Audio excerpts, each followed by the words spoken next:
Nih Bang James siap-siap ke puncak Gunung Gede. Mantap, kita akan camp di Surya Kencana. Kita bisa cuci muka di sana. Meter nyelonjor. Ngapain lagi di Bogor ya? Ini rasa dorayakinya gimana? Ini Bang Dodi sampai puncak ya sendal aja berarti ya. Itu quote the day hari ini.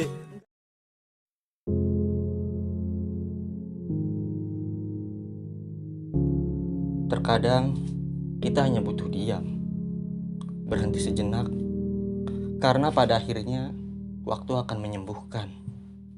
Meskipun kita tak pernah tahu kapan waktu itu akan datang.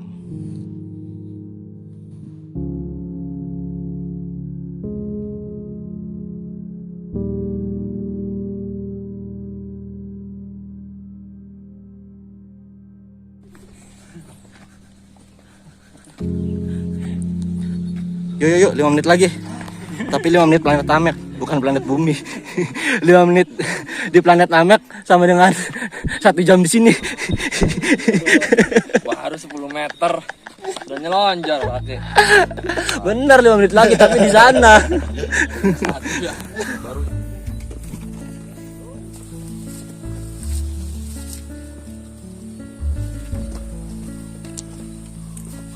Oke, kita break dulu sebentar.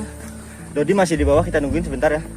Seperti apa yang tadi di base camp bilang ya, bener-bener kalau kita trekkingnya telat di atas jam 6 ya kayak gini, macet pasti kan. Macet pasti, dan sedikit mengurangi kekhidmatan kita nancak dulu ketika kita melakukan trekking seperti itu. Jam 5. Ya idealnya antara jam 5 sampai jam 6 lah ya. Idealnya seperti itu, karena kalau kita trekking di waktu ideal itu ada kemungkinan atau peluangnya itu, peluang mencapai khidmatan trekking itu besar, karena di trek itu masih sepi. Semakin sepi semakin khidmatlah suatu pendakian. Meresapi kehadiran alam semesta. Korek. Oke, goks.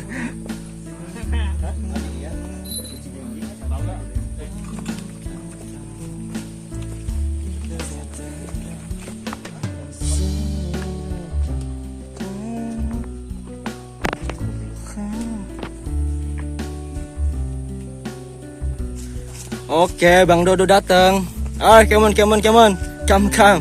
Hurry up.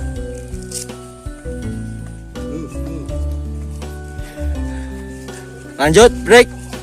lanjut. Oke, gas. Duluan. Nanti kita nyusul.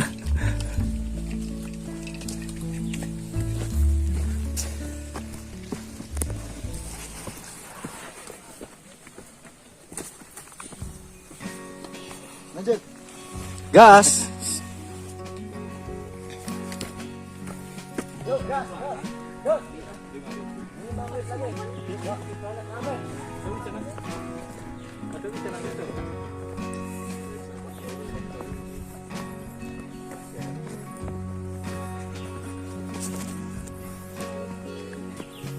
Gimana nih Bang James? Lanjut. Gas, yuk. Nih Bang Dodi. Ya paling sampai pos 1 touchingnya masih 1 loh, integral lipat 1, integral normal, belum ada lipatan. Tapi nanti ketika dari pos 1, pos 2, khususnya pos 3 sampai pos 4 itu benar-benar lipatnya langsung 5 itu. Di pelajaran kalkulus saja lipatnya sampai 3 kalau nggak salah. Itu kalau jalur putri Gunung Gede dari pos 3 sampai 4 itu lipat integralnya cacingnya ada 5 men. Harus bener-bener sabar kerjainnya. Kalau lu bisa ngelewatin itu kelima cacing, yakin dapat A kalkulus. supaya kalkulus naik gunung dulu harusnya. Tapi kata orang kalkulus diplesetin sih. Jadi apa? Orang-orang sebagian ya memplesetin kalkulus itu jadi bener gak? Ini kalkulus ini materi paling sulit nih di perkuliahan ini. Tapi kata orang-orang departemen matematikanya ya, yang paling gampang itu justru kalkulus. Mereka berarti pinter semua. Yang paling gampang itu justru kalkulus. Yang gak suka kalkulus itu makanya diplesetin jadi kalkulus.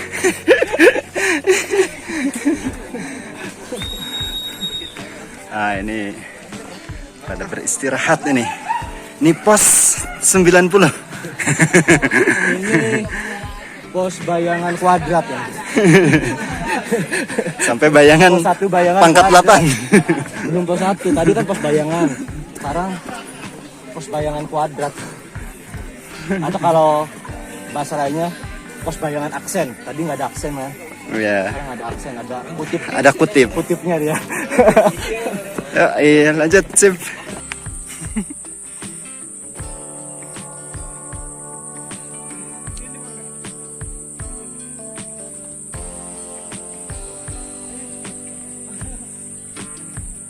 Ini treknya mirip puncak Gunung Ciremai lewat Linggarjati. Tapi ini kayaknya hutannya masih ini kan, masih terbuka, masih kelihatan kan. Iya, bedanya dia Ciremai masih vegetasinya masih rimbun ya. Kalau Ciremai rimbun banget. Kalau Palutungan juga sama tuh, rimbun banget itu. Jadi jam 5 sore itu udah gelap tuh kalau di sana. Udah kabutnya udah turun. Nah, udah turun juga. Nah itu dulu saya pernah ini ketinggal gitu sendirian kan dari atas. Wah, terus aja nekat kan. Jalan juga pasti Udah salah. gelap itu. Udah gelap. Jalan juga kayaknya salah ya. Cuman karena nyambung jalan-jalannya mungkin akhirnya ujung-ujungnya di pos perkemahan itu gitu. Pos bukan perkemahan ya, cuman akhirnya dipakai buat berkemah terakhir. Camp terakhir. Camp Pas terakhir. naik. Iya, Turun. betul. Terus juga kalau lagi kabut itu senternya lebih bagus tuh jangan yang putih. Tuh, lebih bagus yang apa, yang kayak motor tuh, yang oranye. Iya, kalau kita pakai yang putih kan kabut putih, senter putih, kalah senter kita sama kabut. Tapi kalau pakai yang Orange. warnanya oranye itu lebih menang, yang senter kita lebih tembus. Bisa lebih tembus. Makanya lebih rekomendasi yang senter jangan yang putih lah, kalau misalnya ada kabut. Terus Jarang kali. Oh, kalau center banyak kali ya. Tapi kalau headlamp headlamp ada. kayaknya ada. Kayaknya ya, kalau nggak salah. Kalau nggak salah berarti bener ya. Iya, ada. salah bener.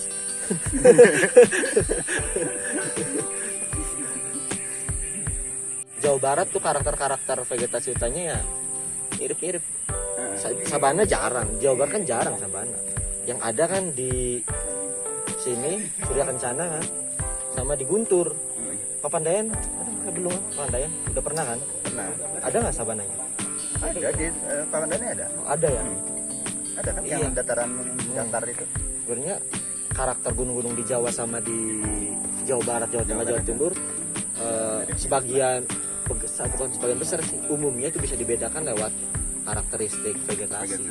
Kalau Jawa Barat tuh ya hutan-hutan gitu, jarang sabana. Tapi kalau udah Jawa Tengah, Jawa Timur itu Lebih banyak. dia lebih banyak sabana, kayak Sumbing, Merbabu, Semeru, apalagi Arjuna, Lawu, Butak, itu kan banyak sabananya, bagus-bagus. Kalau Jawa Barat sedikit ya kan. Sedikit. Kalaupun ada Guntur cagar alam. Iya kan, secara teori, secara hukum nggak boleh pendaki masuk. Secara hukum, tapi ya bisa-bisa aja sih kalau kitanya bandel. Di Papandayan tuh yang datar itu bukan sabana kali itu, cuman dataran aja kali. Sebelum hutan mati itu. Oh, saya belum pernah sih Papandayan ya, jadi belum tahu. Cuman dia nggak tahu bisa disebut sabana, nggak tahu enggak ya. Memang datar berumput gitu, cuman kecil sih. Nggak terlalu luas. Yuk naik aja. Diapain bang? Oh, naik turun.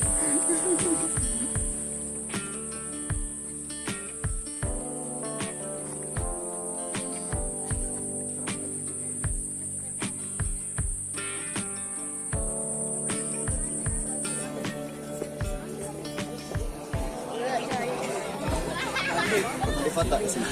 Boleh. Jadi kita foto sini bisa di Gapura. Pos 1 kita nyampe. Satu nyampe. Dah.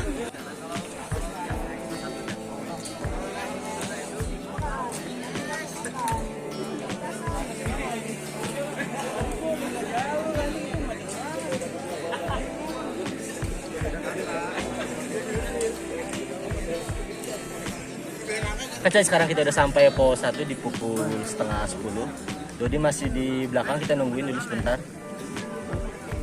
Tadi lupa ya, saya belum kenalin teman saya nih. Series episode pendakian kali ini saya bersama teman waktu zaman dulu ya, zaman sekolah. Zaman sekolah di Bogor. Sekolah pertanian. Sekolah pertanian ya. Emang teman saya ini emang dari dulu emang habitatnya di hutan. Betul ya kan? Endemik kalau istilahnya. Endemik ya. Endemik. Aslinya memang di hutan. Fakultas Kehutanan kan? Fakultas Ya, Kehutanan. jadi emang bener-bener emang iya. Emang udah paham, emang udah bener-bener habitatnya di hutan. Ngomong-ngomong, katanya kan udah lama nggak ngedaki ya? Terakhir kali ngedaki. Hampir 7 tahun kali ya nggak ngedaki ya. 7 tahun, berarti kalau sekarang tahun 2022, 6 tahun sih, 6 tahun. 2014 ya? 2016-an terakhir.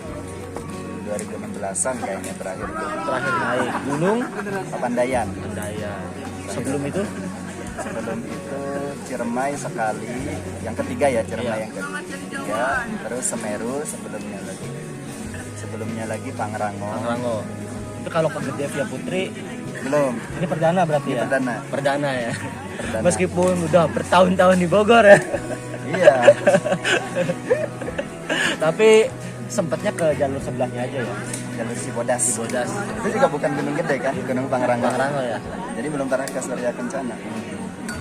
Padahal kalau lintas bisa tuh. Sebenarnya ke Surya Kencana itu sering juga yang di Kota Bogor itu. Itu kan ada namanya Surya Kencana. Iya ya, ngerti. Lupa di mana deh Surya Kencana Bogor tuh ya. Itu Sempur itu kan, di Taman Sempur. Oh iya. Surya Kencana. Lupa udah lama ninggalin Bogor. Amnesia. Surya Kencana KW. Iya pernah ini nggak sih? Pernah dengar nggak ada profesor tuh di IPB ya yang bilang kalau sawit itu bukan tanaman hutan. Pernah ya kan? Memang bukan di Fakultas Iya Kehutanan kan? juga. Tapi kata salah satu profesor, salah satu ya, nggak semua ya. Mangrove apa? Sawit itu masuk tanaman hutan. Gimana tuh? Itu beda mazhab. Oh, Jadi di Fakultas Kehutanan Oh, itu gitu ya. ada beberapa mazhab asik, konservasi. seru-seru kan. kayak beda mazhab. Iya. Jadi asal muasal perbedaan mazhab itu biasanya dari konservasi itu kan ada yang bermula konsepnya itu dari proteksi perlindungan. Jadi dia itu dilindungi dulu, nggak boleh diapa-apain. Baru diteliti mana yang boleh dimanfaatkan. Tapi ada yang berangkatnya itu teorinya dari pemanfaatan dulu. Dimanfaatkan tetapi dengan perhitungan statistik gitu. Itu ada teorinya gimana kalau misalkan mencapai ambang batas maksimal pemanfaatan stop di sana gitu. Nah, itu mazhabnya tuh beda. Mungkin yang mengatakan sawit itu masuk mazhab B kali ya. itu mazhab ya. B kayaknya. Mazhab kedua kayaknya. Jadi kan emang ada berita ya bahwa salah satu profesor IPB kan mengatakan bahwa sawit itu tanaman hutan, sehingga yang ada di Yang persepsi di- pembaca itu kan masyarakat itu Berarti wah, kebun sawit adalah area hutan area juga. hutan dan mewakili IPB gitu. Padahal nggak semua ya, ini harus dilurusin sebenarnya. Nggak semua profesor di IPB itu mengatakan sawit itu tanaman hutan. Mungkin yang mengatakan tanaman hutan itu ya, Ya, boleh karena jadi sedikit juga yang sedikit mengatakan, kan tapi ya kan- beda mazhab gitu ya. sedikit tapi populer mungkin ya. Mungkin Sehingga ya. diangkat. Dan yang diangkat media Dan gitu diangkat kan. media. Tapi mungkin nggak ada campur tangan pengusaha. udah gak usah dijawab. Ya itu makanya ada mazhab sains baru kan, bahwa sains itu tidak netral. Jadi sains itu kan berpihak gitu sebenarnya. Gitu. Tergantung kepentingan kali. Iya. Teori terbaru ya Itu yang dipakai. challenge yang menantang positivisme itu kan, kalau katanya kan sains itu netral ya. Tapi positivisme yang men-challenge teori itu ya sains itu tidak netral tapi berpihak. Dia berasal dari asumsi-asumsi yang sama aja dengan dogma-dogma di pengetahuan lain ya selain sains gitu. Ini berat ini bahasanya berat. Soalnya kita emang naik gunung bukan sembarang orang ya, emang dari dulu emang ya habitatnya itu udah utak-utaknya itu ya lingkungannya hutan, jadi ya paham seluk-beluk hutan sains dan lain sebagainya. Kan nanti yang punya modal sama yang punya kekuasaan politik nanti makanya teori sains yang berpihak kepada dia pada penguasa ya. Justifikasi ilmiah namanya kan. Dimana siapa yang berkuasa, sains yang menguntungkan dia itu yang Itu dipakai. dipakai. Ya, tapi pernyataan kita juga perlu diuji juga kan. Perlu diuji. Sama-sama saling menguji. Tapi kalau dalam statistik tuh ada uji H0 H1, uji hipotesis ya. Uji hipotesis. Terus uji apa namanya? Uji rancop dapat nggak sih? Ada rancangan percobaan. Iya, ada uji apa gitu ya? Uji A, uji pakai B. regresi ya. Regresi linear. linear. Nah, itu teori standar Standar, ya. buat pengantar statistik. Tapi emang seru dulu rancop ya. Ya, dia kan memang Hampir semua dapat ya. hebatnya di statistiknya kan. Statistik. Makanya tadi teori konservasi aja pakainya berangkatnya dari teori statistik yang pemanfaatan itu kan. Konservasi harusnya bermulanya dari pemanfaatannya. Nanti begitu kita menghitung ada limitnya stop di sana. Stop. Oh. Nah, di depan nih udah macet ini. Jadi kita harus cepet-cepet naik, tapi nunggu Dodi dulu kali ya. Ya. Oke. Udah sampai. Oke. Ini Bang Dodi udah sampai pos 1. Break. Pos 1, pos 5 ini. Quote of the post dari base camp sampai pos 1. Quote-nya apa? Gorengan coy. Gimana? Gorengan. Pentuku. Oh, gorengan lu. Ana. Pentu gorengan. Ada quote hari ini? Aduh, Wah, berarti udah capek. 5 langkah rasa 10 langkah. Oh, masih ada ternyata, berarti belum capek. 5 langkah rasa 10 langkah. Oke, catat korek.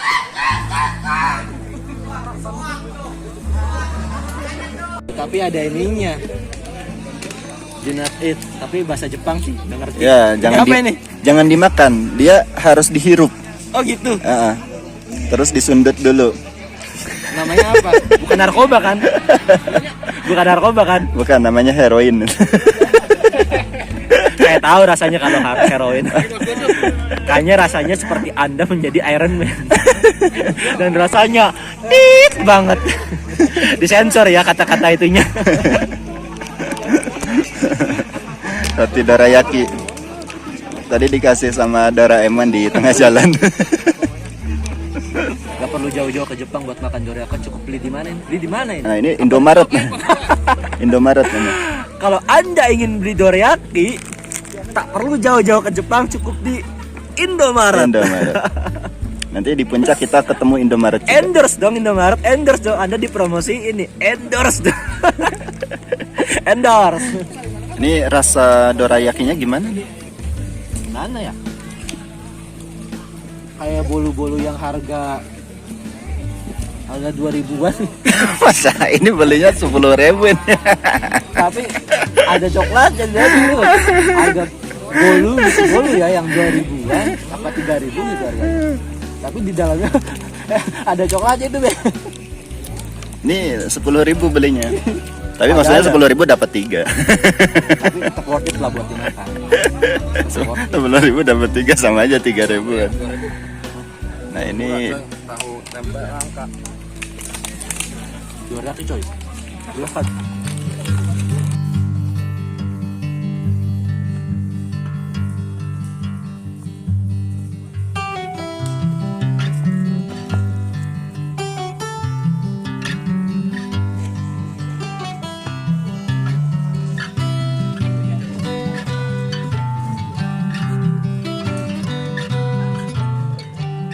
Dimulai dari pos 2, lebih tepatnya sepanjang jalur antara pos 2 dan pos-pos terusnya, kami mulai terpisah.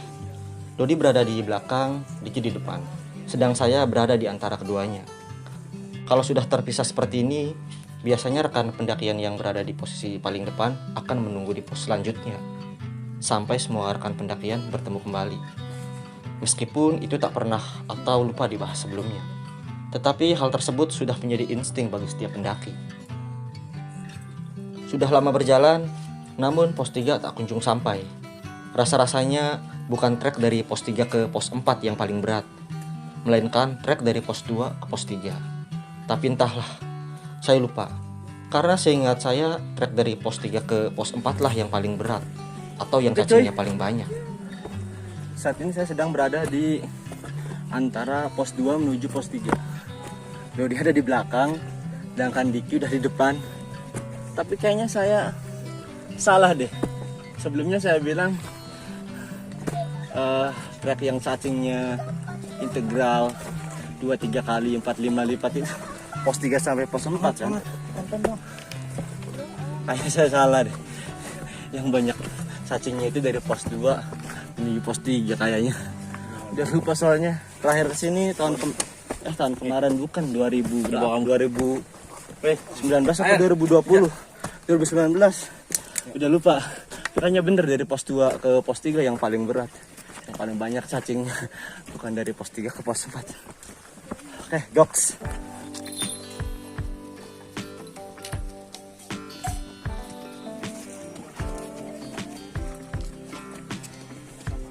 Sesekali saya beristirahat, menunggu sembari berharap Dodi bisa menyusul. Kabut tipis pun mulai turun memasuki jantung hutan. Salah satu fenomena cuaca yang paling saya suka ketika melakukan pendakian. Oh iya. Udah. Sama-sama. Bareng aja mas. Iya, boleh.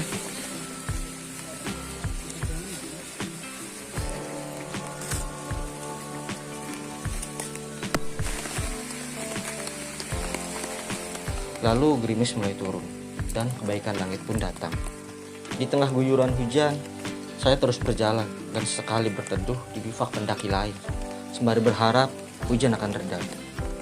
Ya cuy, mantap. Sekarang kita sedang berada di trek dari pos 2 menuju pos 3. Sepertinya estimasi dari sini ke pos 3 itu sekitar setengah jam lagi ya nyampe. Cuman karena kondisinya hujan dan celana yang saya bawa ini dikit gitu ya. Khawatir jika basah itu nggak ada gantinya. Kebetulan ada kawan-kawan pendaki nih di sini yang bikin pasif.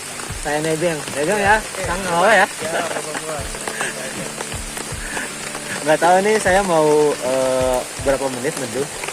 Bisa lama, bisa bentar ya, tergantung mood sama tergantung kapan hujannya reda. Kalau hujannya nambah gede ya kemungkinan kita di sini bakal lama. Tapi kalau misalkan nggak terlalu gede kayaknya ya nggak terlalu lama, 10-15 menit lah langsung cabut lagi. Oke, doks. Ini saya udah kedinginan. Kayaknya saya harus gerak dah. Tapi hujannya sebat lagi. Kacau ini. Temen Dodi masih di bawah, masih ketinggalan. Kalau si Diki udah di atas. Dan tadi Dodi kan bilang katanya ke bawa jas hujan. Nggak tahu dia nih apakah diterabas saja hujan kayak gini atau neduh. Mudah-mudahan sih ya nggak apa-apa dia, udah kebasahan. Oke. Sesampainya di pos 3, hujan tak kunjung reda. Bahkan intensitasnya cenderung naik. Para pendaki tumpah ruah di sini. Banyak yang berteduh atau mungkin sedang menunggurkan pendakiannya. Saya berusaha mencari Diki. Mungkin dia menunggu di sini. Namun sepertinya dia sudah melanjutkan perjalanan. Lalu saya mencoba menunggu Dodi. Berteduh di sini, harapannya dia dapat menyusul. Namun Dodi tak kunjung tiba, dan saya pun melanjutkan perjalanan ke pos berikutnya. Karena badan harus terus bergerak guna mempertahankan panas tubuh. Semoga di pos 4 atau setidaknya di pintu masuk Surya Kencana, kami semua bisa bertemu kembali. Sesampainya di alun-alun Surya Kencana, badai menyambut kami. Fenomena cuaca yang menakjubkan, sekaligus menakutkan. Menakjubkan karena kita bisa melihat kebesaran Tuhan, Allah Azza wa Jalla. Dan menakutkan karena kita akan rentan terkena hipotermia. Sejauh mata memandang, hanya tembok putih yang dapat kami lihat. Sampai 2 jam lebih ke depan, kami menunggu. Semoga dia baik-baik saja. James! Di mana kau?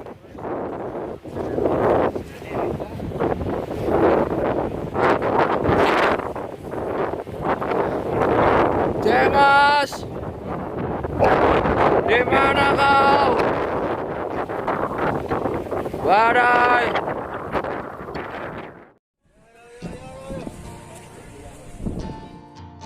Mentari pagi sudah menyapa kami, meskipun kemilaunya tertutup kabut. Namun, ia tetap mentari. Tak ada yang berubah. Sempat terpisah semalaman, kami mencari Dodi di sekitar pintu Surya Kencana. Dengan harapan kami dapat menemukannya, atau dia yang menemukan kami.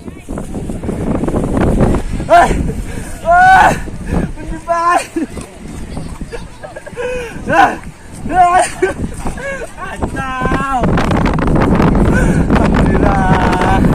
Ternyata nyampe.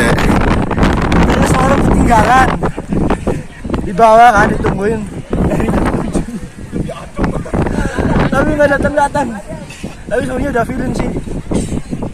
Dia pasti udah udah punya urusan lah. Ada pengalaman juga. Pasti dia nginep di tenda orang atau di warung. Ya, yang penting alhamdulillah teman kita Dodi udah gabung lagi Dengan selamat. dan udah nggak ada beban pikiran. Alhamdulillah.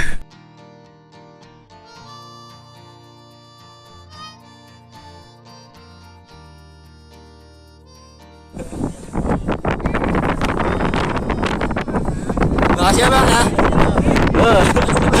Sudah menyelamatkan. Bang, makasih. Sudah menyelamatkan satu nyawa. Tidur di warung.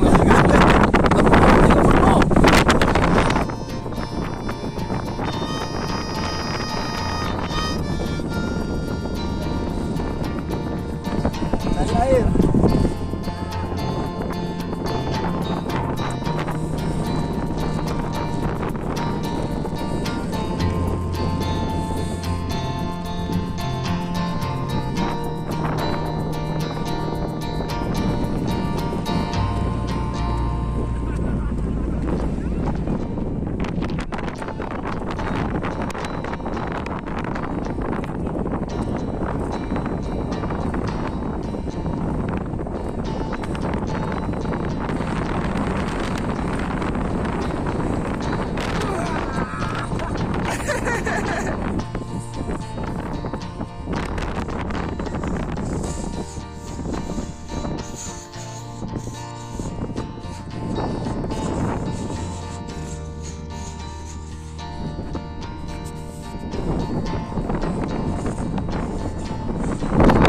Halo cuy. Biasanya kalau di tengah badai gini kata-kata kita itu lebih puitis. Coba God, love of God to die in Surya Kencana. Pak. Oh ya. Dodi dulu tuh. Badai tak menghalangiku untuk mengejar cinta dan cinta-cinta. Asik. Bang Diki gimana? Oke. Apa nih Bang James buat hari ini? Ya. Kami itu jelasin kok Kenapa? gimana kejar kok tidak pernah tergapai. Padahal Hatiku. cintaku bagai tangan 90 derajat. Tak terdefinisi.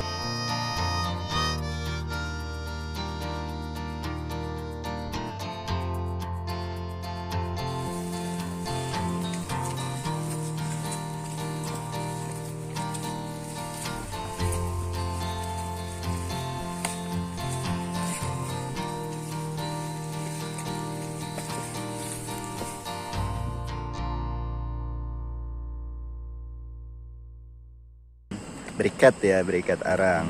Jadi kalau di gunung kan untuk pembuatan api unggun kan tidak diperbolehkan ya. Sebagian gunung atau beberapa gunung kan kayak gunung-gunung Semeru, Gunung Cermai dan lain sebagainya. Nggak boleh, iya. Iya, nggak boleh. Karena kan takut apinya itu menyulut bakaran, ya kan. Nah, salah satu alternatifnya ini pakai arang briket.